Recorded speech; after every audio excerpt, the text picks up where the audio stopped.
Welcome to Leading with Heart, the podcast where leadership meets humanity. I'm your host, Sara Valentine, and in each episode, we'll explore how to bring heart into the way we lead, live, and love. HEART stands for hear, empathize, acknowledge, respond, and think. These 5 actions may sound simple, but when practiced consistently, they can transform the way you show up as a leader in the workplace and beyond. So whether you're leading a team, leading a family, or simply leading yourself, you're in the right place. Let's dive in. Welcome back to Leading with Heart. I'm your host, Sara Valentine, and today's episode is extra special. Last week, I shared my story of trust on training wheels. Those early days when I was brand new to HR, learning, stumbling, and growing under 2 incredible women of faith. One of them is with me today, my very first boss and my mentor for the past 18 years, Cynthia Howell. Cynthia has been a steady influence in my life, not just in my career, but in my faith and my leadership journey. And I can't wait for you all to hear her perspective. Cynthia, I'm so honored to have you here today. You were the one who gave me my first opportunity in HR. And somehow, all these years later, you're still walking alongside me. Thank you for joining me. Thank you, Sara, for reaching out. I feel so honored. I'm very humbled that you've taken the time to reach out to me and just the impact that I've had in your life. Thank you. I'm just honored, really. Oh, well, it's been a pleasure. I don't think I would have gotten this far without you. Um, little old HR assistant back in the day. So to now. So speaking of early days, let's go back to that time. I started with you in 2008. I was pretty green. I remember my little office in a little closet. I remember calling you every morning. You'd start by asking me about me and my family every day before we started work. Do you remember that?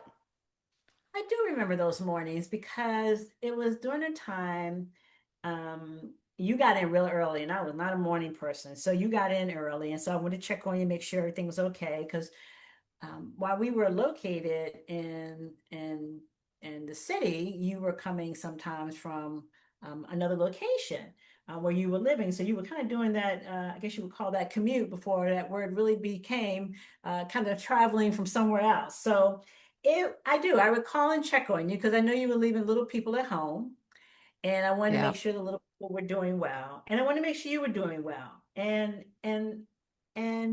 it was just I do remember those mornings. yeah. I always And it want to was know how very you. natural. It was like, oh, how are you doing? And we just talk through it. And then we'd get into the day because there was always Yeah, something going on. there was always something going on, and because you were there early, you were able to kind of be the eyes for me before I got in. I think during that time I was going through some changes in my life with some, a few little health things and some other things, and so it was just great to know I had coverage there until I was able to get into the office. And so I appreciate that. And what it also gave you the opportunity to do was to learn, because there were some things that were happening maybe before I got there that you would call and say, "Oh my goodness, such and such and such and such." Yes. And I'm like, "Okay, let's talk about how you need to handle that, and let's talk about how you need to do that." And we would talk through that. So I do Yes. remember That warnings. would happen a lot. When I would get in, I'd go and get the mail. I would do a rounds. Um, and then something always happened on those rounds. And I'd have to Oh, call you. I remember. Um, what stuck out for me is the way you led because you didn't have to trust me with the things that you trusted me with. I've had bosses even now, not at this moment, but later in my career that didn't trust that way. So, what made you lead this way? When checking in on me as a person before we kind of dove in. so I really think it was just I don't know. I don't know if it's just who I am or what. And maybe somebody gave me that opportunity as well when I first started off in HR. And I always believe that you are, I trust you first. I believe in you. All your credibility is there unless you break it down. I know in the world it works the different, sometimes the opposite way. Mm-hmm. You're guilty and then you have to prove your innocence. Well, I feel that you're innocent and then you have to kind of prove you're guilty per se, or if you kind of say that. So I need to trust you because I need you in my corner in my camp, and you haven't given me any reason not to. I feel like I took the time to hire you, so I trust my judgment. And so I hired you, so I Yeah. need to believe in you and help you be the best you can be. I just remember when I started in HR, I didn't know anybody. I was coming from retail management, and I had a guy. He was my mentor, and he asked me what did I know about HR, and I told him I didn't know anything. And he said, "All right, stick next to me, and I'll teach you." So I basically became a sponge, and I connected myself to his hip. And he moved, I moved. He sat, I sat. He did, I did. And so that stayed with me, and that stayed with me through all of my jobs. And so whenever I had someone who was going to be working on my team, that's the way I operated, because he gave me that opportunity to learn and grow, which allowed me to get to where I was in HR, to be able to start at the bottom and go to the top. So my thing was, I'm going to bring somebody else along. And so when I saw you and when I met you and interviewed you, I don't totally exactly remember the spark, but obviously there was a great spark.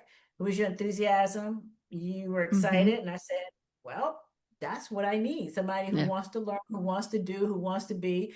Because somebody took me in and taught me and said, well, let me see if I can do the same thing back. So I guess you could call it kind of paying forward, but not just in one situation. That's how I do in all of my situations with Yeah. anybody. I still remember the interview. And oh man, I was so nervous. I was so nervous. And I just wanted a job. Like I was like, I will do anything for you. And you were sitting very calmly in your office and you said, "You want to learn HR?" I said, "Yes, ma'am." She goes, "I will teach you. I'm going to teach you." And I do feel like when you moved, I moved. I was always like, "What do you want me to do? What do you need?" Um, yeah, that makes a lot of sense. And I do think it's who you are. Uh, like we've known each other a very long time and I don't think you've ever strayed from that. So I do think that's just ingrained in who you are and your makeup. Um Yeah, I and appreciate then that. looking back with how much responsibility you gave me, you just talked about this a little bit. Um Being able to trust. A lot of leaders don't give trust up front. They actually make their people earn it. For me, I've actually carried that lesson with me into my leadership roles where I tell my HR team, you have to know what I know until you don't, right? And then it's my Right, job to protect you. right. But most of the time, you're going to know. And if you break it, pack your box. And I got that saying from you.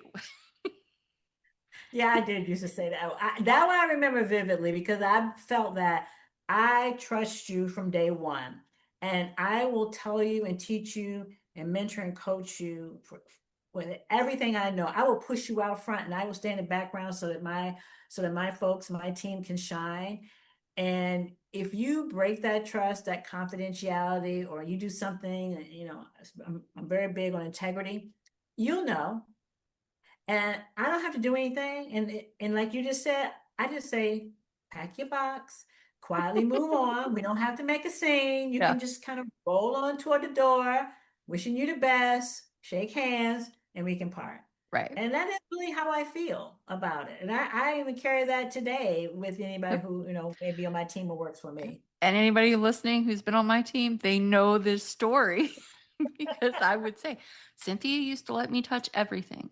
And she Yeah. did that because she trusted me. So you're going to touch it all. But the minute you break it, just pack your box. We're going to be fine after, but you can't stay here. Right. you can't, Because you can't stay here. it's Um, important. so It's I still important. do that. Let me add that one thing there because as HR professionals in an organization, credibility, integrity is important. and confidentiality. And if you lose that with an organization, really pretty much everybody needs to leave, or you need to take out the weak link, which is Yep. why I tell anybody, you do it, pack your stuff and go, because there's that optics, there's that, precedent, and we're there to be confident, lead with integrity, and just do the right thing where we Yeah. can. Yeah. And as HR, we already have a lot of things already batting against us. And Yes. another thing you used to tell me is people may not like what I say, uh, but they're going to believe me when I say it. And that goes to credibility and integrity. And that stuck with me. And I still tell people that. Even in the difficult, hard moments when you're in a disciplinary meeting or um, someone's messed up and they just need to tell you, I tell them, you're going to get a direct answer and you may not like what I tell you, but you're going to learn to trust what I tell you because Yes. I'm not going to lie. I have integrity. Correct. Those are the Cynthiaisms that have stuck with me throughout my career and in HR, um, that have helped me. So, along Very, those lines, I've also yes. had some hard lessons. I Yes. shared in the last episode some of the mistakes I made, including the now famous moron twins story. That was a mess. Yeah. You showed me so much grace. I will never forget this. What was going through your mind when I had to come up to your office? So it was really funny, that situation, because of course, I don't know everything that's going on, because I trust my folks to go do what they need to do, whether it's recruiting or dealing with situations. Um, I got a call from a manager and said, "Well, Sarah called my people morons." I said, "Oh, what happened?" And so the manager explained to me, I said, "Okay, I will take care of that." And I got off the phone with the manager and said, "Oh my Lord." And so I called Sarah and we sat down. Called you and we sat down, and I By said, the way, anytime she came around the desk to sit with me on the other side, I knew I had done something. It was a tell. It was such a tell. And you did. You came around the desk to sit with me at the table. I was like, uh oh. "Oh gosh, I didn't know it was that bad that I come around the table." But yes, I did. I came around the table and said, "What happened? I heard something about you calling some people a moron twins or something." And you just kind of looked at me, you were stunned, your eyes got really big, and you just looked at me and said, "I remember, if I got this right, and I hope I do, because Yeah. I hope I get the story right, is that you said, 'Oh my goodness, they heard me.'" Yep. And I thought, "Yeah, they heard you. Did you Yeah. not say The whole team hurt you. it under your breath? Wherever I said, if you said it under your breath, it was a loud breath, because everybody heard you." And I got a call and I said, "What happened?" So you went to explain to me the situation, what happened. I said, "Okay, well, yeah, okay." Yeah, I kind of agreed it was probably a tricky situation. I probably could understand why you may have just thought that in your head, because sometimes as HR, it is hard. And sometimes we have to just say, "Oh my goodness, I can't believe this." But we Yep. can't necessarily say it out loud. Nope. Um, And it then came out giving them both the third degree right. was And a little so overkill. Overkill. you did that, and then you call them an interesting name. So I just said, "Well, what do you think we should do?" I said, "Because you're kind of wrong." Yeah. I said, "You're wrong." And I said, "And part of being wrong is taking accountability and being the big person and being able to apologize when you're wrong." I said, "Because this is kind of going to make or break your career situation while you're here. Because if people feel like, okay, she can just go around and call people names and not have to do anything, not only will you lose credibility, but this department will, the integrity, and we're just going to have a tough time." Yeah. So I said, "Well, I think, maybe you should. What do you think, Sarah?" I And was you were like, kind of I'm looking going at to go me. apologize. That's what and you were Right. like, make it happen. I was like, Yes. yes, ma'am. Yes, ma'am. It was the longest elevator ride of my life to the sixth floor or fifth floor. Yeah. It was only like what, 3 floors or two Oh floors. yeah. I was like, oh, and it was hard looking at all of those people in that room and thinking in the back of my head, because I was still young in HR, Right. it told on me. Right? They told on me and they were wrong. And I had to Yeah. swallow all, I remember swallowing all of that and humbling myself in that moment and saying, I'm so sorry. This will never happen again. And Yeah. I remember the journey with that team. And I still talk to that manager today, and she's wonderful. So I feel like I repaired the damage, but it was definitely a learning moment for me. And it stuck with me. I tell people who are new to HR and come into my sphere when they've made a mistake. Recently, one of my HR generalists came to me and she made such an innocent mistake. It was nothing compared to me calling people moron twins. um, but she was very scared to tell me. And I was like, Yeah. no, just tell me. It's okay. We're going to work through it. And she did. And I was like, oh, okay. This is easy. Okay. This is what when we fixed it. And I was like, sit down. I just want to tell you something. And so I shared this story with her. And Hmm. she like took the biggest sigh of relief. She was like, okay, I can make a mistake. I was like, oh, yeah. I was like, and there are many more that Cynthia gave me grace on, many foot and mouth moments throughout my time at the bar. I felt like I had a harder time learning that piece of the job than most people. It was difficult for me. It was, and I will say, I think for you, and one of the things you mentioned is being early in your career and even also being younger in age and probably a little bit not as experienced in HR, but you were gaining it is humbling yourself and taking out the ego and taking the me out.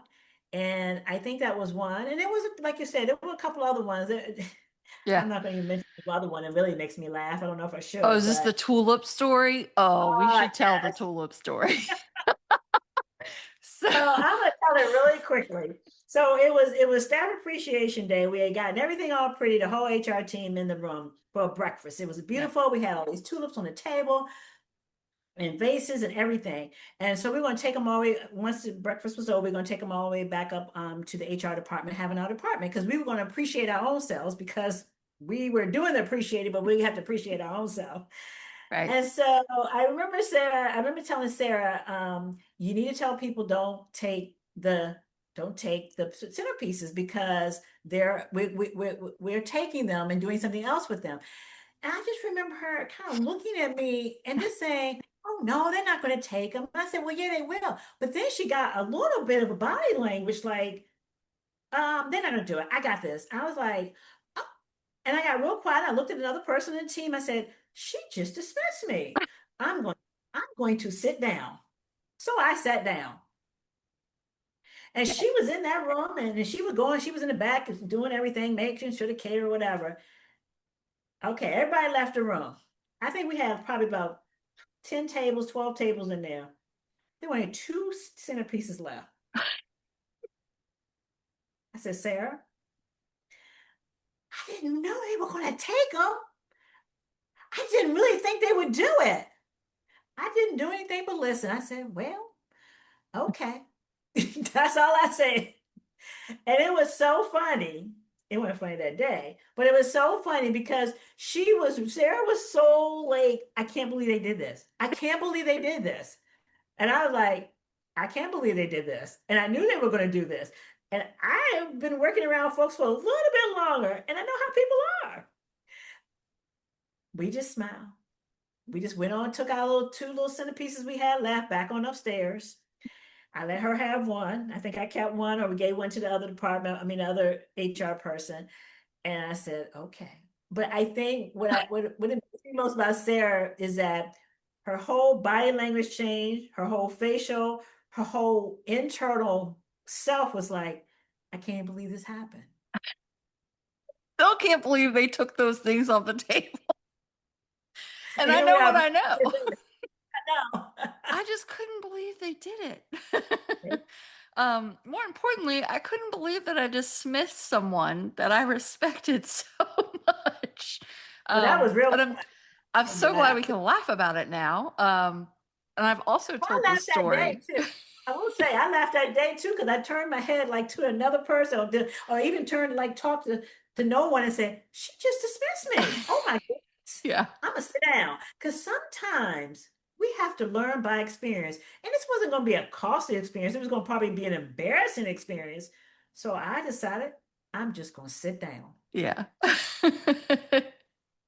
And they took the tulips, all of them almost. Yeah, Except for two. It was the funniest thing, and it's funny even now when you think about it. And I remember. yeah. That one was a good one. Sorry, uh, Sarah. no, it was good. And it leads us to the heart in action. So, one of the reasons I feel so strongly about the heart framework is because when I think about my younger days in my career, you actually modeled it for me every day. You listened, you always showed empathy, you always acknowledged my effort, and you responded with coaching, and every day you thanked me for showing up. At the end of the day, I don't even know if you knew you did this, but every day it was thank you for everything. So when you hear words like hear, empathize, acknowledge, respond, and think, which one resonates with you the most as a leader and why? I think it's really all of them. But if I had to pick one, because you want me to pick one, probably empathy. You really have to be empathetic that as people, as humans in this world, we all have something going on. Something is happening. And sometimes when we deal with people, we just have to understand that the side you're getting on them may not be directed at you. It just could be because of life. And so just to be able to empathize and understand, because one thing you never know if the shoe's going to be on the other foot, if it's going to turn, because at some point everybody's going to go through something. If you live in this world long enough, in which we hope we all do, you're going to have a day, a moment, or something where you need somebody just to understand. And I think one of the things that's important, and I use these words now, is for employees to feel seen, heard, valued, and appreciated. And I think that goes a long way. And you get so much more out of your employees when you do that and out of your team. And that's how I operate. And because we're all here working together, just trying to do the best we can and support the mission of whatever organizations we're working for, and just come together, smile, and have fun. HR is hard It because we play is. so many different roles. And so sometimes we just have to be able to do that. And and I'll go into a little bit more of my faith as well. As I've matured personally in my faith, it is about just giving people some grace because life is just happening, and there's so much life happening. And not just now, but 10 years ago, 15 years ago, life coming in the future. And sometimes we just have to slow down and just understand. We just have to be empathetic and just Hmm. understand people need a little grace. And because you're going to need it one day as well. And so, and then as a Christian woman, that's just what I do and operate. Now, some days it's hard, but then I just remember, hold on, step back into your Christian way and where you need to be. And so that's how I operate when I'm in the work environment. And as I've matured professionally and personally, that is what I do even now.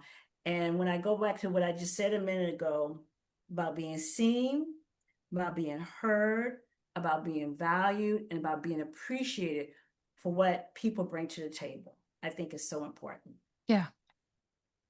Yeah, and you and the team that we had, the other member, you all were great in modeling that for me.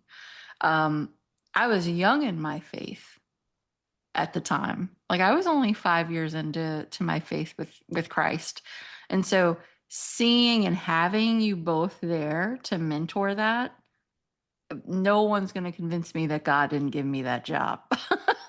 um, because having two really faith-based leaders teach me HR was really, really important.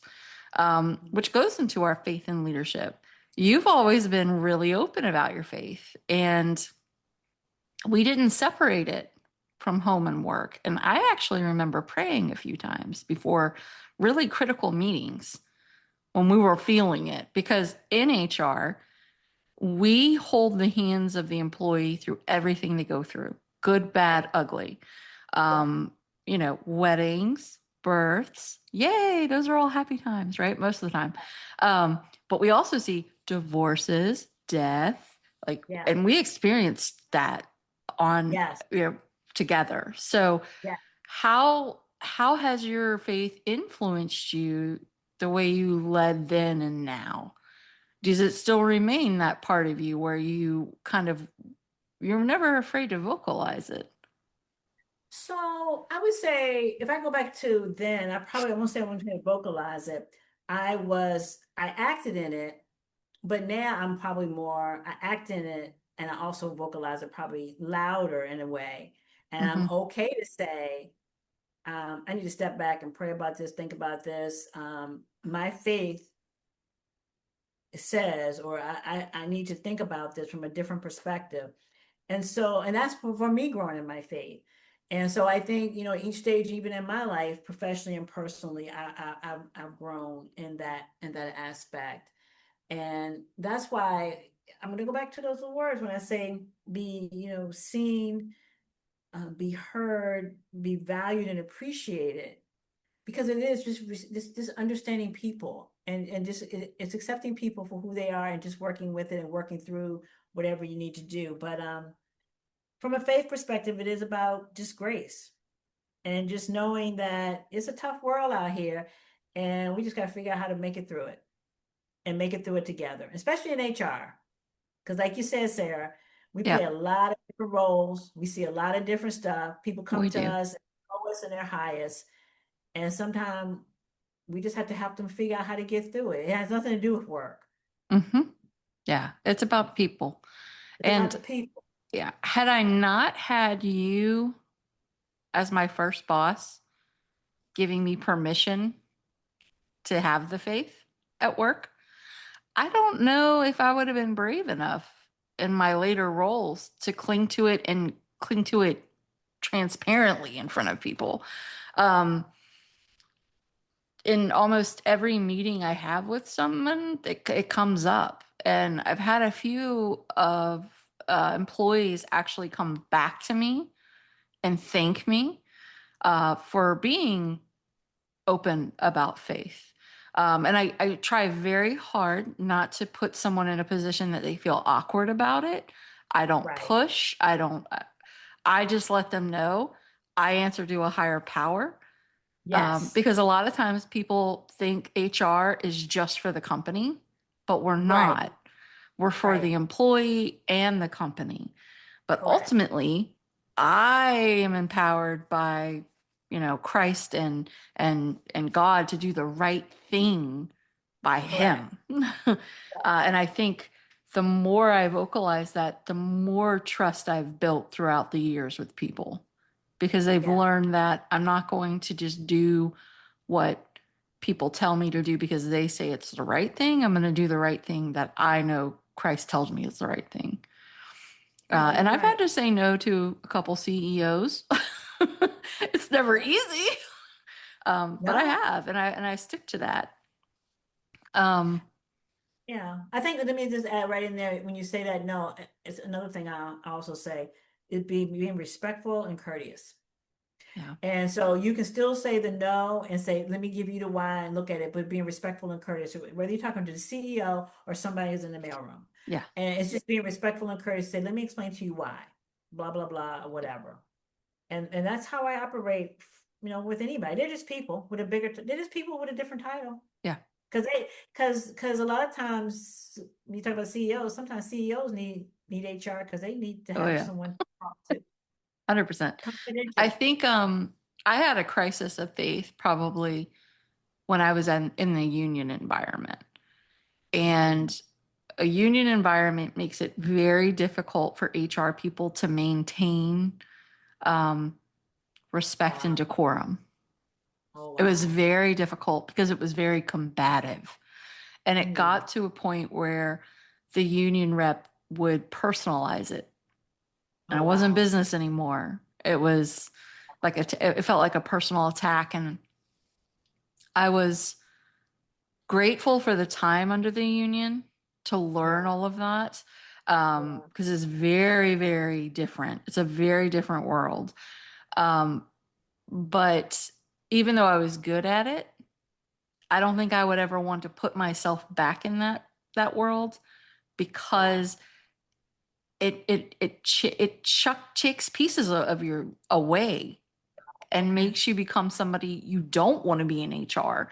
You forget that there are people involved in those conversations and it becomes just adversarial for no reason. Um, and if there was a time in my career that was really, really hard for me to keep it, like, Christ is the reason. And it became about, oh no, Sarah's winning. So that was very hard for me during that time to deal with that kind of environment. I can imagine. I haven't worked in a union environment, but just listening to you and also talking you through some of those challenges. Oh Uh, yes. Oh yes. sometimes you have to decide you do what you need to do, you stay professional, you stay courteous, you stay respectful, even though they may be lowering their standards, you don't lower yours. And then sometimes you just have to be quiet.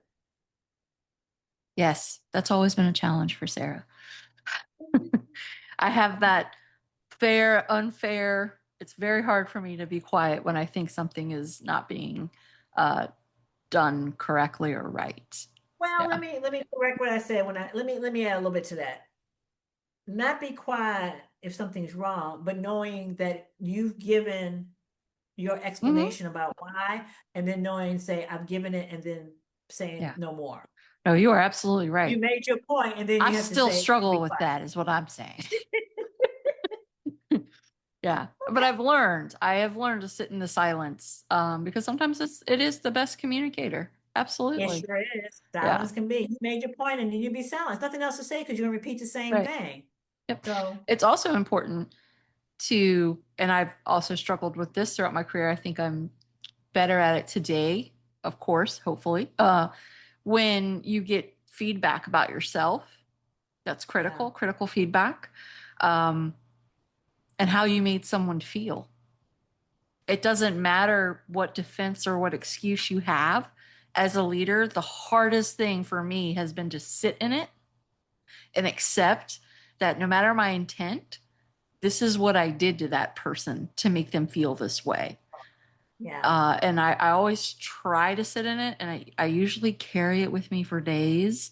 I don't get over things very easily, but I think that makes me not repeat it in the future. So that's been a right. tough lesson too. And that's God humbling, right? Like, hey, Sarah, no. Hmm? And then sometimes it is like you said, you it wasn't intent, you didn't intend for it to happen that way. It's sometimes that's just how it comes out. Yeah. But taking ownership and accountability, Yeah. because that wasn't the intent. So I can appreciate that. Yeah. Been there, done that, Um, understand.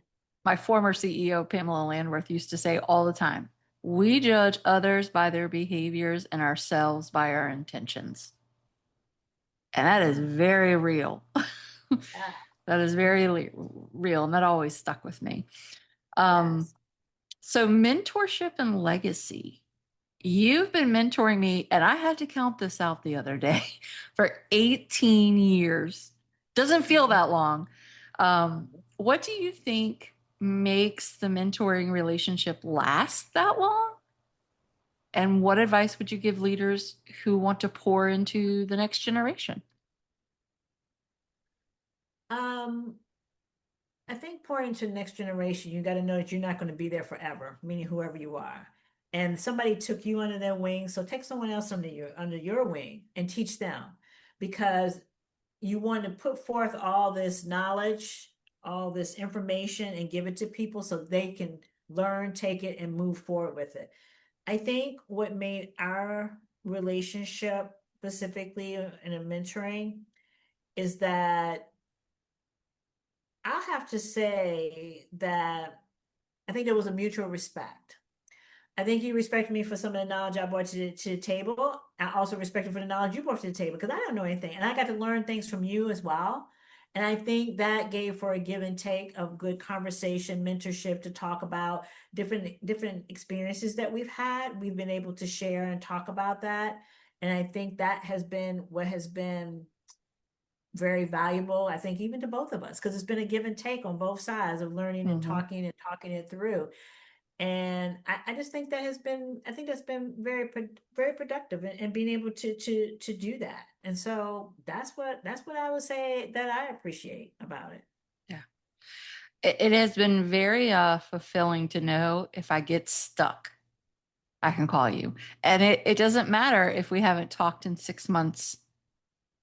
Doesn't matter. No, Every time we pick up the phone, it's right where we left off, I feel. I know. Um, it's really interesting. And I hope that somewhere in my career, I've touched someone that will know that they can call me. I think I have. There's a couple. I also think we're just kindred spirits. I really do think that. And you knew my kids when they were little. They still call you Aunt Cece, by the way, which is so funny. It's so funny. Um, yeah, but it's been a fantastic. I feel it's been a fantastic relationship and very meaningful for me because I have come up against some monster situations in my career, and had I And just not had you to call, I don't know if I would have gotten through them as smoothly as I did. And I just hope everyone. There was a post on the episode, the first episode, and they said everyone needs a Cynthia. That is very true. Everybody needs a Cynthia. thank you. 100%.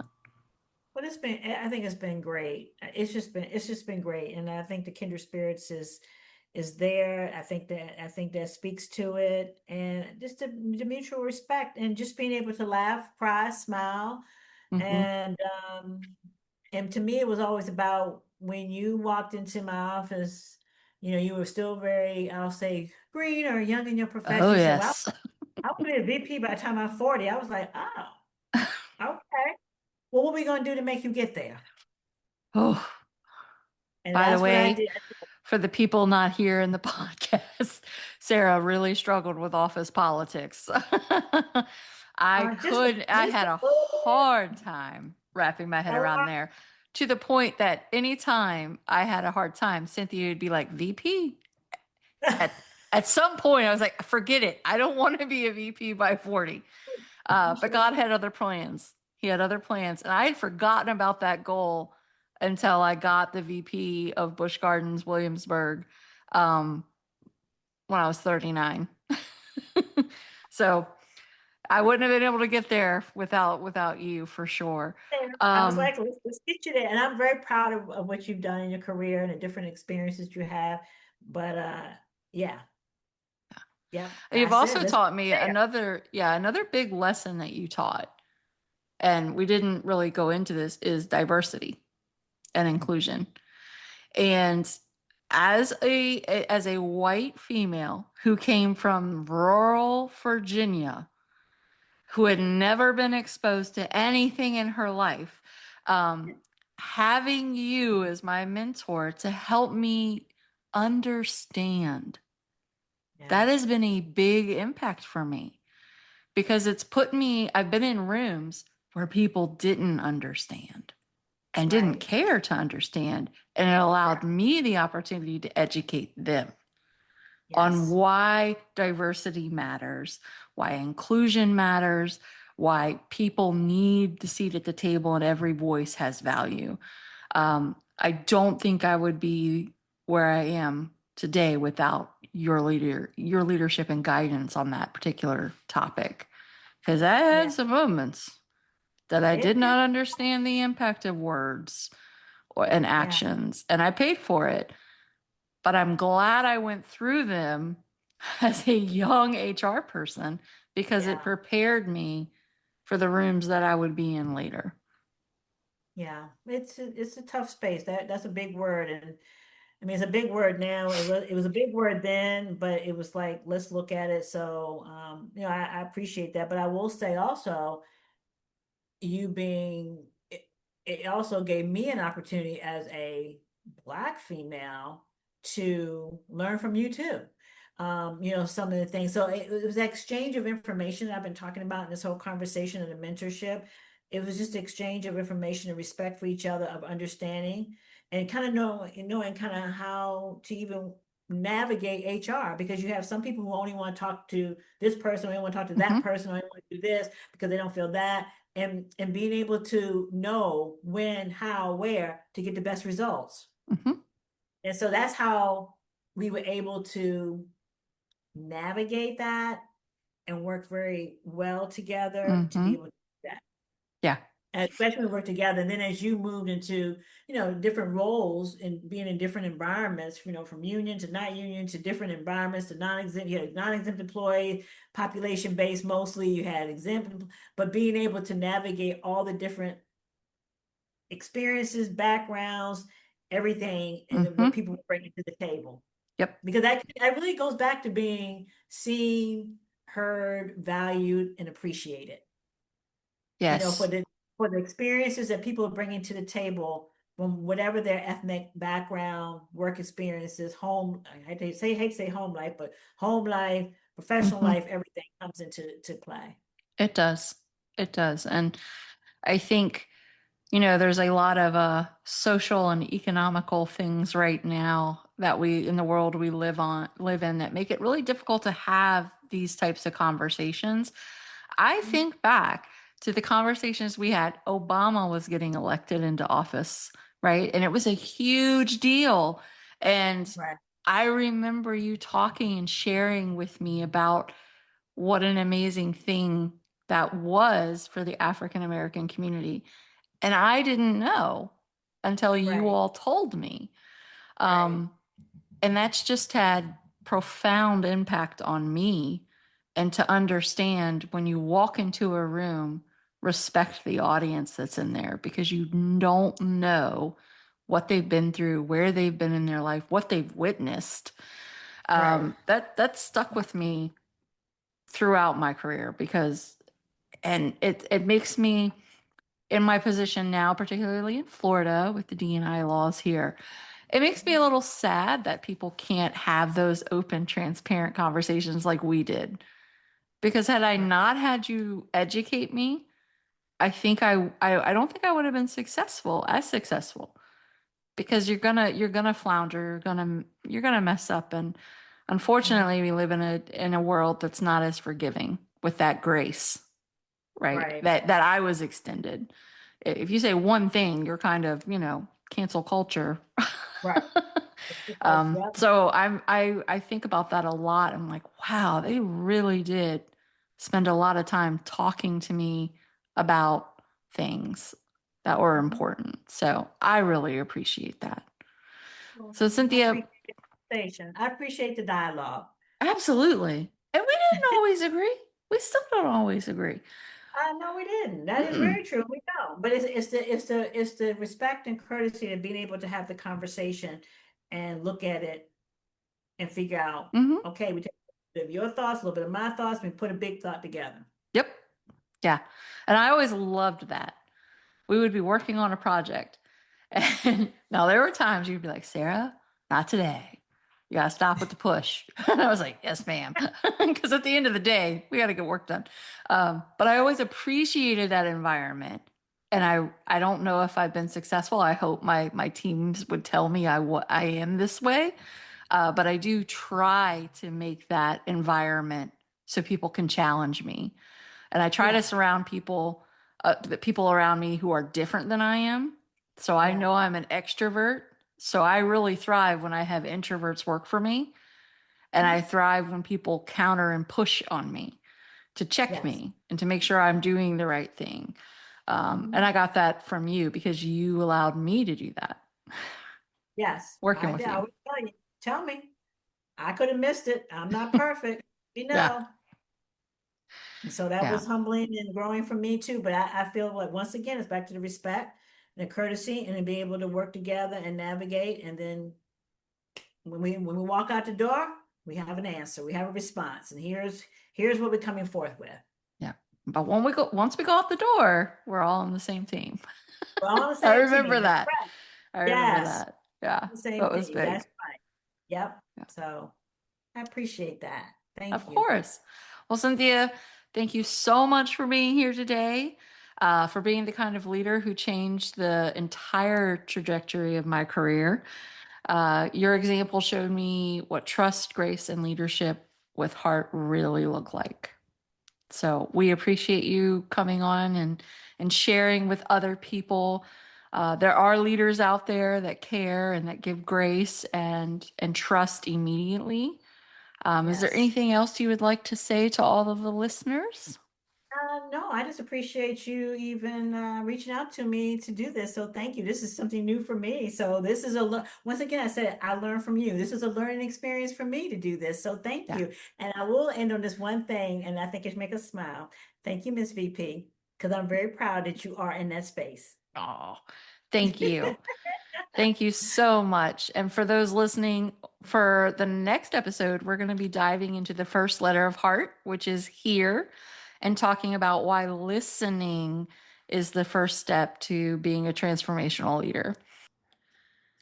I wanted to leave you with a little more information about today's guest, Cynthia Howell.